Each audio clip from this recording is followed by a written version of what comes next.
It's Lauren the Naturalist. I got some amazing emails from you guys asking all sorts of questions about nature, and so I wanted to answer some for you this week. If you've never tuned in before, if this is your first time, you can email me any of your nature-related questions to ngpc.wildwhatsup@nebraska.gov, and I will make sure to answer all of your questions, and then a select few will be featured on my video every week. So like I said, I had a lot of great questions this week, and I wanted to highlight some. So first of all, I got a question from a girl in Omaha whose mom works at the Omaha Zoo, which is pretty cool. And her question is, so where do bats go in the winter? We had some bats in our tree, but now they're gone. Where did they go? So there are 13 species of bats in Nebraska. Some of these bats will migrate south where it is warmer and they can find their food, mostly insects.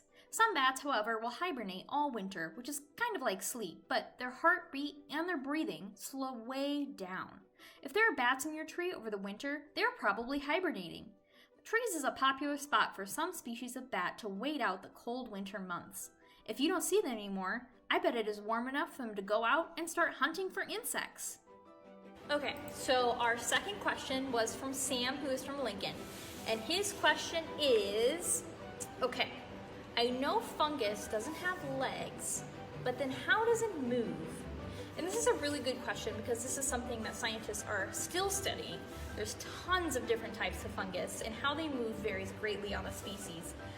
Sometimes a small piece of the fungus might break off and be carried by the wind. Alternatively, small spores, like plants have, can also be distributed by wind, water, or by being rubbed off by animals.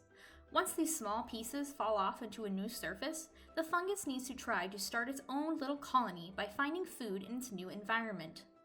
An interesting fungus called chytrid is currently being studied by scientists because of its ability to move around by using frogs.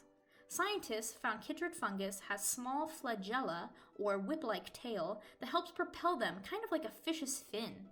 How neat! And our third question of the day comes from Lucy, who is also from Lincoln, and she wanted to know that if a tree is sick, does it always lose its bark? That's a really good question. It's really important to make sure that all the trees in your yard are healthy, and making sure you know when they're sick is an important part of that. First of all, it is important to know that as a tree grows, it naturally loses its bark layer so that it may regenerate a new layer of bark. So if a tree is barkless or the bark looks patchy, it may be natural and not necessarily an indicator of death or disease. But there are a lot of things can make trees sick, like fungus, insects, problems with the soil, and these things can certainly affect the bark of a tree. Additionally, a sick tree may start leaning or not growing straight. Trees can also lose their leaves when they are sick or have vertical cracks growing up the trunk. If your tree is sick, call an arborist. An arborist is a tree expert that can identify the problem and help the tree become healthy again. Okay friends, that is it for today. Thank you again for all of your amazing questions. Once again, you can email me anytime, any of your nature-related questions at ngpc.wildwhatsup@nebraska.gov. Make sure to include your name, your age, and your hometown so I can give you a shout out if I answer your questions. And just like last week, make sure you're getting out this week, you're enjoying the wonderful weather, even if you're just gonna take a little snooze. Good night.